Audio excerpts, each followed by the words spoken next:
Sir expense का क्या बताया मैं था बता आपने? रहा हूँ, मैं दोबारा से एक्सपेंस बता रहा हूँ, देखिए एक बारी पूरा दोबारा से बता रहा हूँ। हमने देखो लिखा बच्चे रेंट पेड, तो रेंट पेड तो नॉर्मल ये जो रेंट पेड है ये रिप्रेजेंट कर रहा था मेरा एक्सपेंस को। एक्सपेंस इंक्रीज हुआ तो ये आ जाएगा डेबिट साइड में, तो मेरी एंट्री बन जाएगी जी rent account debit to cash account. ठीक है, फिर प्रीपेड रेंट, प्रीपेड वर्ड लगने से ये क्या बन जाएगा बच्चे, मेरी एसेट्स बन जाएगा। ठीक है, तो प्रीपेड वर्ड लगने से पूरा मीनिंग चेंज हो गया, एसेट्स बन गया, एसेट्स इंक्रीज हो गया डेबिट और कैश डिक्रीज हो गया क्रेडिट। तो मेरी एंट्री बनेगी prepaid rent account debit to cash account. अगर मैं यहाँ प्रीपेड वर्ड नहीं लगाऊंगा तो बच्चे गलत हो जाएगा। ठीक है, फिर नेक्स्ट हमने देखा जी आउटस्टैंडिंग रेंट। अब आउटस्टैंडिंग वर्ड लगने से फिर अगेन मीनिंग चेंज हो गया। आउटस्टैंडिंग वर्ड लगने से क्या बन गया बच्चे, ये मेरी लायबिलिटी। तो एक तो लायबिलिटी इंक्रीज हो रही है, लायबिलिटी इंक्रीज होगी क्रेडिट साइड में आएगी यहाँ पे, और दूसरा रेंट मेरा एक्सपेंस तो है ही, बिकॉज वो करंट ईयर से बिलोंग करता है, तो वो मेरा एक्सपेंस तो है ही। तो यहाँ पे बच्चे मेरी एंट्री क्या बनेगी, अभी रेंट अकाउंट डेबिट, अभी मेरे पास एंट्री बनेगी rent account debit to outstanding rent account. Sir अभी क्या कराया आपने? मैडम बस अभी इतना ही कराया, अभी जितना ये लिखा है ना ये 2-3 एंट्रीज ही कराएंगे। थोड़ा बता दो, मैं लास्ट क्लास में भी नहीं थी। मैडम मैंने अभी ने दोबारा रिपीट ही कराया है, ये दोबारा दूसरी बारी करा रहा हूँ अभी आज ही की क्लास में। देखो दोबारा से बता देता हूँ फटाफट से।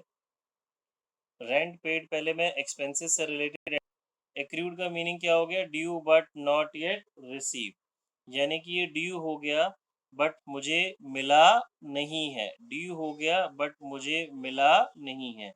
तो एक्रूड कमीशन मेरी क्या हो गई, एसेट्स, एसेट्स इंक्रीज हुआ तो डेबिट साइड आएगा, और कैश में तो मिला नहीं है तो कैश इन्वॉल्व नहीं है। रेवेन्यू इंक्रीज हुआ तो ये कहाँ आएगा, क्रेडिट में। तो ये बच्चे मेरी एंट्री क्या बनेगी, इसके साथ मुझे एक्रूड वर्ड लिखना ज़रूरी है, accrued commission account debit to commission account. Commission account जो मैं क्रेडिट में लिख रहा हूँ ये रिप्रेजेंट कर रहा है मेरे रेवेन्यू को, ये रिप्रेजेंट कर रहा है मेरी एसेट्स को। ठीक है, इतनी 6 एंट्रीज हमने सीखी, इन 6 एंट्रीज में कोई डाउट है तो पूछो, पूछता हूँ। सपोज क्वेश्चन के अंदर लिखा है आज की 7th एंट्री, क्वेश्चन में लिखा है जी रेंट ड्यू टू लैंडलॉर्ड, इसकी एंट्री ट्राई करेंगे बच्चे। क्वेश्चन में लिखा है रेंट ड्यू टू लैंडलॉर्ड, क्या एंट्री बनेगी। Rent account debit to outstanding yes account. Very good, rent account debit to rent outstanding account, because due to का मतलब है देना है, दिया नहीं है। Rent account debit to rent outstanding या आउटस्टैंडिंग रेंट अकाउंट। क्लियर है, चले जी, ये हमने कुछ एक्सपेंसेस से रिलेटेड एंट्रीज की। अब आ जाते हैं कुछ डिफरेंट एंट्रीज पे। आज हम बहुत सारी डिफरेंट डिफरेंट चीज़ें कवर करेंगे। बेड डेप्ट्स, बच्चे बेड डेप्ट का मीनिंग क्या पढ़ा है हमने, irrecoverable amount, irrecoverable irrecoverable amount, amount. जो कि हमने उधार दिया, सामने वाला पर्सन पैसे नहीं दे रहा, दैट इज डेटर का डूबना, नुकसान होना, जो पैसा डूब गया, बेड डेप्ट। चलिए अब हम बेड डेप्ट से रिलेटेड एंट्रीज कुछ करते हैं। क्वेश्चन में लिखा है जी कि एक entry ₹7,000 due from Yash is irrecoverable, is या नॉट रिकवरेबल या इररिकवरेबल।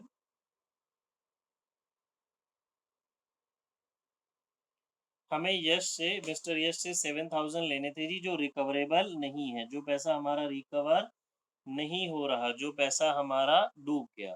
बच्चे देखिए इसमें दो सर चीजें इन्वॉल्व हैं। यस सर मैं वो एंट्री बता रही थी, ट्राई करके देख रही थी। बोलो बोलो। सर बैड डेब्ट account debit to cash account. गलत, कोई नहीं, सुनेंगे बच्चे। देखिए यहाँ पे दो चीजें इन्वॉल्व हैं, एक तो मेरा डेटर, डेटर कौन है, मिस्टर यश। ठीक है, मुझे इससे पैसे लेने थे, पैसे नहीं मिल रहे, डेटर डिक्रीज हो गया, एसेट्स डिक्रीज होती है तो क्रेडिट साइड में। दूसरा मेरा हो गया जी नुकसान, लॉस, इस लॉस का नाम है बैड डेब्ट, और लॉसेस होते हैं तो कौन सी साइड आते हैं, डेबिट साइड। तो मेरी एंट्री क्या बनेगी बच्चे जी, यश डेबिट, नहीं बैड डेब्ट अकाउंट डेबिट, दोबारा लिख देता हूँ, मेरी एंट्री बनेगी बैड डेब्ट अकाउंट डेबिट टू यश। ठीक है, 7,000। देखिए बैड डेब्ट डेबिट हो गया, बैड डेब्ट क्यों डेबिट हो गया, नुकसान हो गया, लॉसेस कौन सी साइड आते हैं, डेबिट साइड। और यश जिससे मुझे पैसे लेने थे वो मेरी एसेट यानी कि वो मेरा डेटर रिड्यूस हो गया, तो एसेट्स रिड्यूस हो गई तो कहाँ जाएगा, क्रेडिट साइड। ठीक है, यस सर। चलिए नेक्स्ट एंट्री, बैड डेब्ट से रिलेटेड हम एंट्रीज की बात कर रहे हैं अभी। अब क्वेश्चन में लिखता है जी, Mohan is declared insolvent. Insolvent का मतलब बच्चे हमने पढ़ा था, दिवालिया कंगाल वो पर्सन जो अपनी लायबिलिटीज को पे नहीं कर सकता। Received first and final dividend, receive first and final dividend from his official receiver 60 पैसा in a rupee, 60 पैसा in a rupee against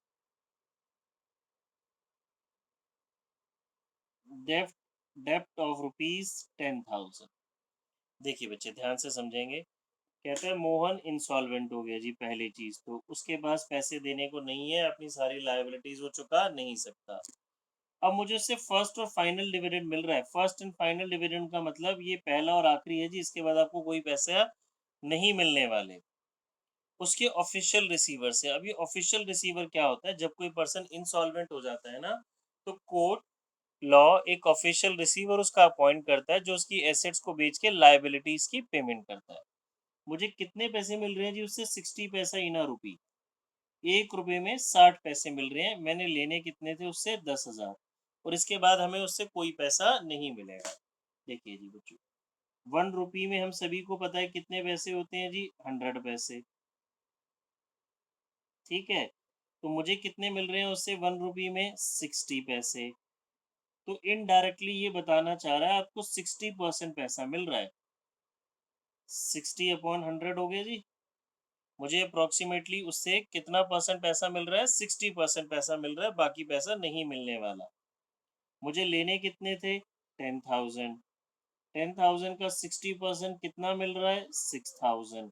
कितना नहीं मिल रहा, 4,000। क्या ये 4,000 को बच्चे हम डिस्काउंट बोल सकते हैं, नहीं।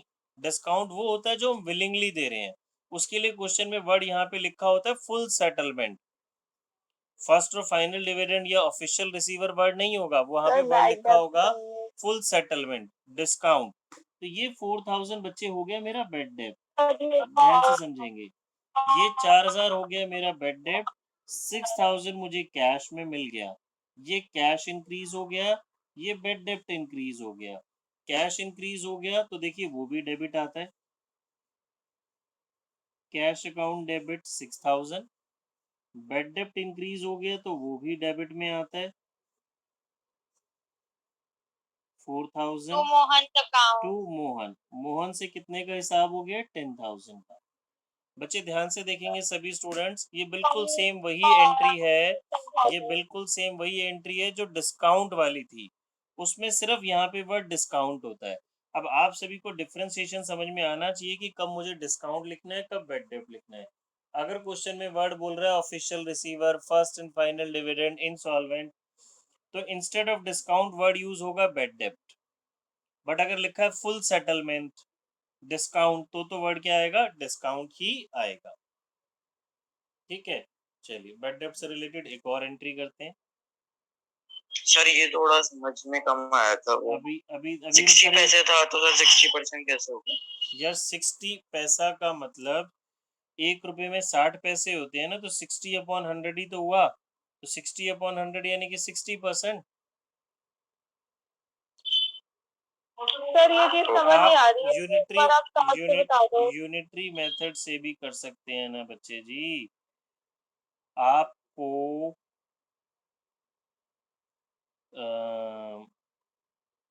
100 पैसे में 1 रुपी होता है ना, तो 60 पैसे के लिए क्या करेंगे आप? 60/100 ही तो करेंगे। 60% यानी कि मुझे पैसा मिल रहा है उससे, ठीक है। उसने मुझे बोला 60 पैसा मिल रहा है 1 रुपए के अंदर, तो यही तो मतलब हुआ। 10,000 लेने थे तो 1 रुपए में 60 पैसे मिल रहे हैं, तो 10,000 रुपए में कितने पैसे मिलेंगे? 60/100। समझ में आई? दोबारा देखो, 1 रुपए में 60 पैसे, तो 100 पैसे में 60 पैसे मिल रहे हैं ना, तो मुझे तो 60,000 रुपीज लेने हैं, तो 60,000 इंटू 60/100। क्लियर? यश, बात समझ आ गई? ठीक है सर। ठीक है जी, चलिए अगला। Yes sir. Receive rupees 10,000, receive rupees 10,000 from Sohan for bad debt, return of last year। अब सोहन से मुझे 10,000 मिले, किसके लिए मिले? जो कि पिछले साल बैड डेब्ट हम लिख चुके थे। बच्चों इसमें 10,000 का पूरा फायदा हो रहा है। आप समझें, ये पैसा ऑलरेडी हम बैड डेब्ट लिख चुके हैं, बैड डेब्ट में जा चुका है, ठीक है। अब सोहन हमें कहीं मिल गया, हमने उसको 2-4 थप्पड़ मारे, उसकी पॉकेट में 10,000 थे, हमने सारे उससे ले लिए।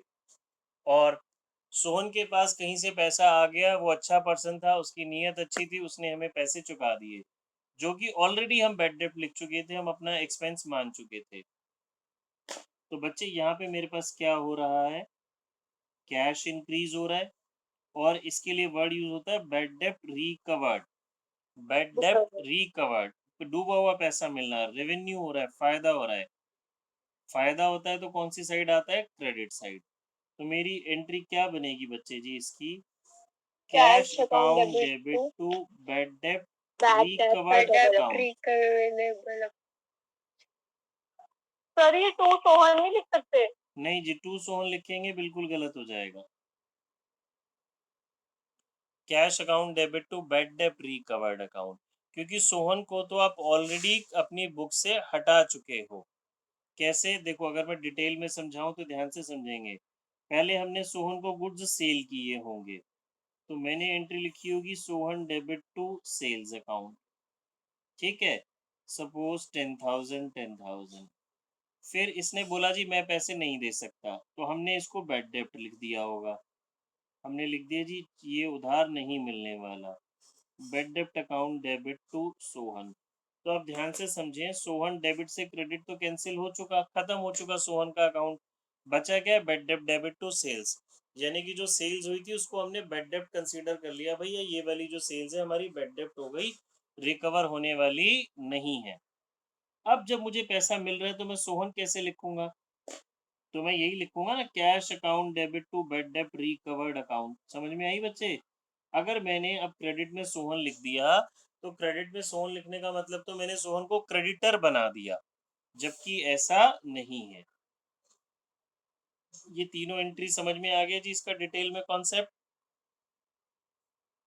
यस।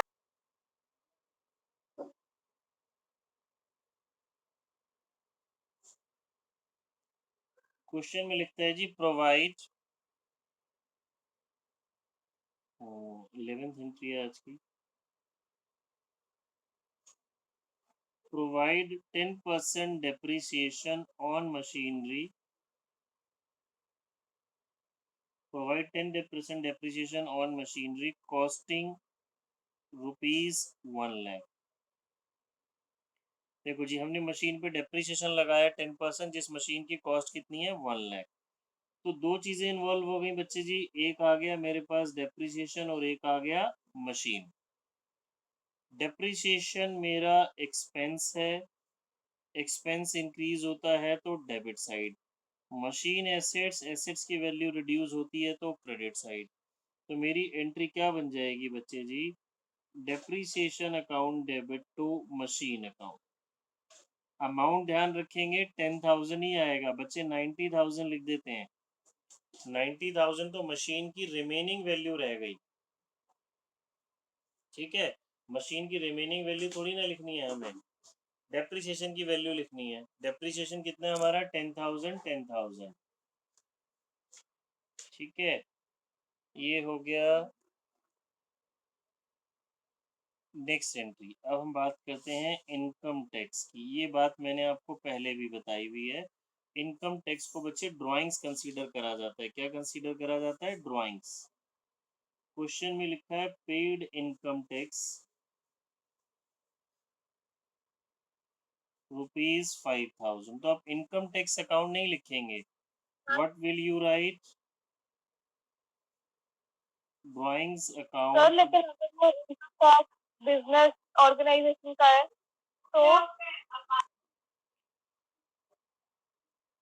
इनकम टैक्स को बच्चे, मुझे आपकी आवाज़ क्लियर नहीं आई। इनकम टैक्स को क्या कंसीडर करते हैं, ड्राइंग्स कंसीडर करते हैं, क्योंकि प्रॉफिट ओनर का हुआ, पर्सनल उसका प्रॉफिट हो गया, तो इसको हम ड्राइंग्स कंसीडर करेंगे, कैपिटल में से सब्ट्रैक्ट होगा। आवाज आ रही है।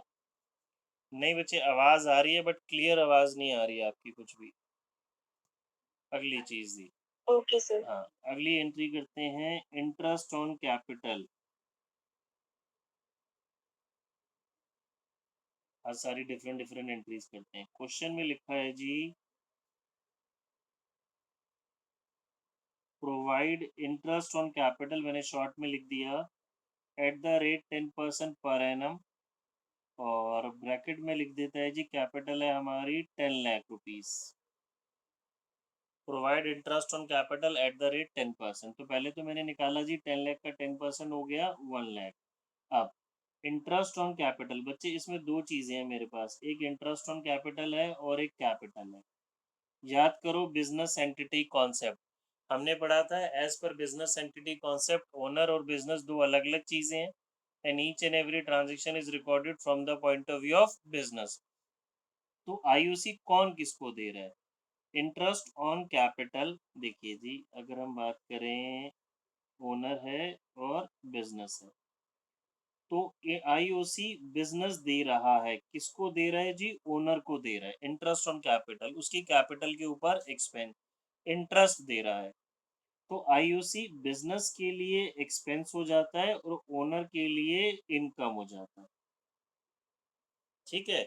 इंटरेस्ट ऑन कैपिटल बिजनेस के लिए एक्सपेंस हो जाता है और ओनर के लिए इनकम हो जाता है, तो सर कैश ठीक अकाउंट है। डेबिटेड। तो नहीं, कैश इसमें इन्वॉल्व नहीं होगा, ये बेसिकली इसमें कैश की मूवमेंट ही नहीं होती, बिजनेस के अंदर ही पैसा आ रहा है ना। अल्टीमेटली ओनर भी मेरा ही है, ओनर भी मैं ही हूँ, बिजनेस भी मेरा ही है। बट अगर हम जब अकाउंटिंग पॉइंट ऑफ व्यू से देखते हैं तो बिजनेस और ओनर दो अलग अलग चीजें हैं। तो बिजनेस का एक्सपेंस है, तो बीइंग एन एक्सपेंस ये डेबिट होगा। Interest on capital account debit to capital account, क्योंकि क्या इंक्रीज हो गई, कैपिटल इंक्रीज हो गई। इंटरेस्ट ऑन कैपिटल डेबिट में आने का मतलब हो गया जी बिजनेस का एक्सपेंस है, एक्सपेंसेस डेबिट साइड आते हैं। ओनर की कैपिटल इंक्रीज हो गई, तो जो ओनर की कैपिटल है वो हमारी कहाँ आ जाएगी, क्रेडिट साइड आ जाएगी, ठीक है। इसका जस्ट अपोजिट होता है बच्चे मेरे पास इंटरेस्ट ऑन ड्राइंग्स।